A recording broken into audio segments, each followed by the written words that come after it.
இன்னைக்கு நாம பார்க்க போற படம் வந்துட்டு தெலுங்குல இப்போ ரீசெண்டா ரிலீஸ் ஆயிருக்கிற ஆரம்பம்ங்க. இந்த ஆரம்பம் டைட்டில் கேட்டா என்னடா இது ஆரம்பம் ஆல்ரெடி டைட்டில் வச்சிருக்காங்க. பட் மூவி ஸ்கிரீன் பிளே ஆகட்டும், அவங்க சொன்ன வர விஷயம் ஆகட்டும், எல்லாங்க தெலுங்கு இண்டஸ்ட்ரியில ஒரு புது முயற்சிங்க.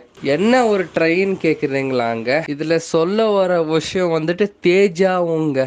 அப்படின்னா ஆல்ரெடி ஒரு விஷயம் நடந்திருக்கு. நம்மளுக்கு அப்பப்போ ஒரு விஷயத்த பார்க்கும்போதோ அதை ஃபீல் பண்ணும்போது இது ஆல்ரெடி எங்கோ நடந்த மாதிரி ஒரு ஃபீலிங் வரும் இல்லைங்க.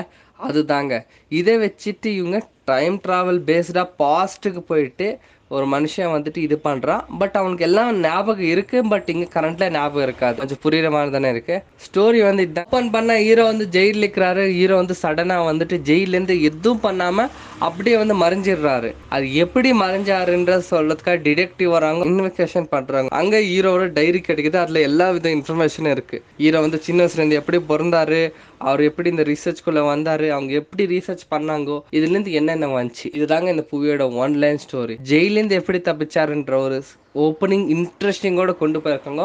படம் முடிகிற வரைக்கும் ரொம்ப நல்லா ஸ்மூத்தா நீட்டா பண்ணாங்க.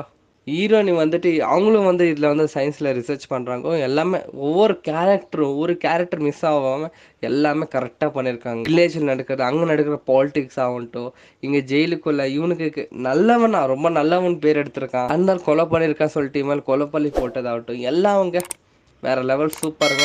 ஒரு வாட்டி இந்த மாதிரி புது மூவிஸ் தெலுங்குல வந்திருக்கு, ட்ரை பண்ணுங்களாங்க. தேங்க்யூ.